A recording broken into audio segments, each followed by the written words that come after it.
रात्रि में आप भजन करोगे ना, जब सब सो जाए तब किसी को पता न लगे, तब यदि नींद न आए, स्वस्थ हो, एक अभ्यास हो गया हो और दूसरे दिन फिर आलस न रहे, तो एक भजन का अभ्यास हो गया हो, तो रात्रि में तुम्हारा भजन सूक्ष्म होगा। बड़ा बड़ा आनंद आएगा रात्रि में भजन का। राम राम राम राम राम सूक्ष्म हो जाएगा। श्री भरत जी की स्थिति देखिए, राम राम रघुपति जपत स्रवत नयन जल जात। रात्रि में भजन सूक्ष्म हो जाता है, धीरे धीरे धीरे धीरे। इसलिए तो भजनानंदियों के लिए रात्रि ही दिन माना गया है और संसारियों का दिन उनके लिए रात्रि मानी जाती है। यही जग जामिनी जागही जोगी परमारथी प्रपंच वियोगिया निशा सर्वभूता। इस न्याय के अनुसार अभ्यास करना मेरे भाई बहन। आपको प्रभु ने बहुत दिया है, अब थोड़ा भजन कम है, भजन करो। साधन मालिक ने बहुत दिया है और हम दुआ करें आपका साधन सलामत रहे, आपकी चित्त वृत्ति न बिगड़े, इतनी मात्रा में बढ़े भी। मुझे एक युवक ने प्रश्न पूछा था कि सबसे पवित्र अन्न क्या है, क्योंकि हम जो कमाते हैं उसमें तो बेईमानी कोई न कोई रूप में आ ही जाती है। ठीक है भाई। एक बात गुजराती में कहूं, मैंने आगे भी कही होगी, बुरा मत लगाना। गुजराती में लोग कहते हैं, कहूं क्योंकि अभी 2 दिन है, 7 दिन और मुझे रहना है, इसलिए जरा, लेकिन आप राजी होंगे। आपने सुना भी है, मैं केवल याद दिला दूं, कई बार हमने कहा है। गुजराती में लोग कहते हैं कि जेनी पत्नीना गळानो हीरो मोटो एना धણીનો ધંધો ખોટો।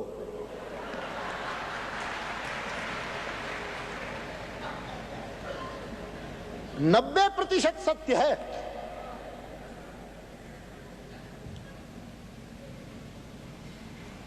कौन सा अन्न पवित्र है? भगवान आदि जगत गुरु शंकराचार्य ने शिष्टान्न की बात कही है। चित्त की प्रसन्नता के लिए पहली बात आदि जगत गुरु ने शिष्ट अन्न की रखी है।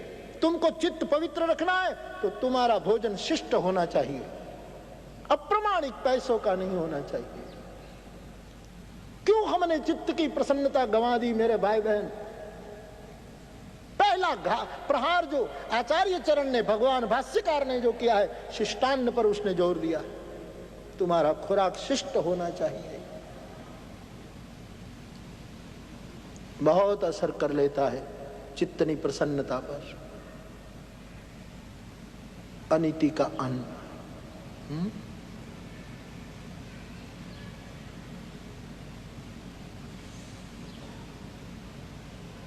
तो हमको पूछा गया था कि सबसे बड़ा पवित्र भोजन क्या है, तो हमने कहा भिक्षा के सिवा और कोई भोजन पवित्र नहीं है। भिक्षा पवित्र है बस। भिक्षा मानी सहज सरलता से, बिना संकेत किए, बिना मांगे जो पात्र में आ गया। भिक्षाहारो निराहारो।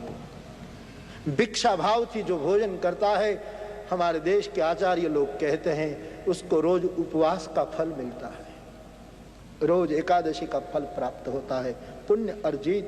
जो भिक्षा भाव से भोजन करता है, भोजन तो करना पड़ेगा भाई, भोजन किए बिना कैसे जिएंगे, लेकिन भिक्षा भाव से भोजन करो। भिक्षाहार निराहार का पुण्य देता है। जब आप सोचिएगा, मैं आप पर छोड़ देता हूं, अशिष्ट अन्न ने हमारे चित्त की एकाग्रता पर बहुत बलवा बोला है, वरना भारतीयों का चित्त कितना ताजा तरोजा था। पहले सूरज वहां निकला था,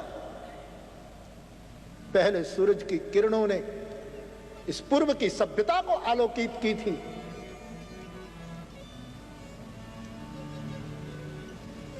हम उस मुल्क के वासी हैं, उस पूर्व की संस्कृति के संतान हैं हम। चित्त की प्रसन्नता क्यों चली गई? शिष्टान्न चुक गए हम।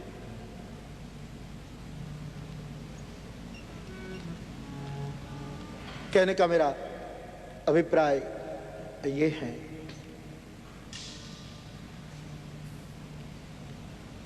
भजन बढ़ाएं। साधन तो बहुत बड़े, और भगवान आपका चित्त न बिगड़ने दे, वहां तक बढ़े। कौन दुआ नहीं करता?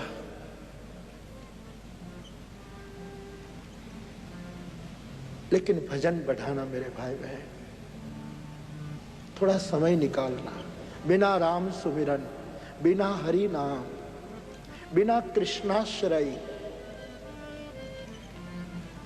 शांति कहां मिलेगी?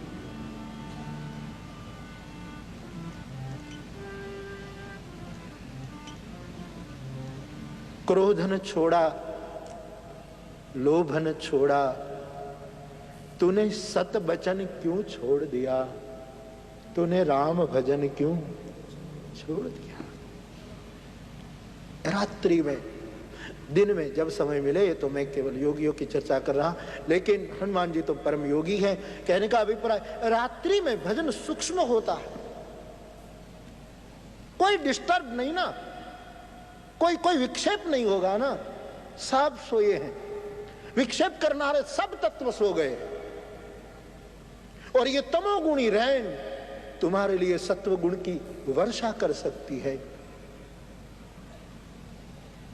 और आप यदि कहे कि रात्रि में जागना मुश्किल है, तो हम कथाओं में कहते रहे, दो बात से जागना आसान होता है, प्रिय के सुमिरन से और पूज्य की सेवा से जागना सरल हो जाता।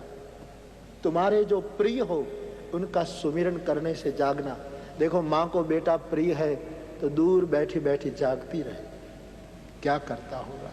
कोई प्रेमी को अपनी प्रियतमा, प्रियतमा को अपना प्रेमी, जिसके प्रति प्रेम होता है, प्रियजन की याद में आदमी जाग लेता है।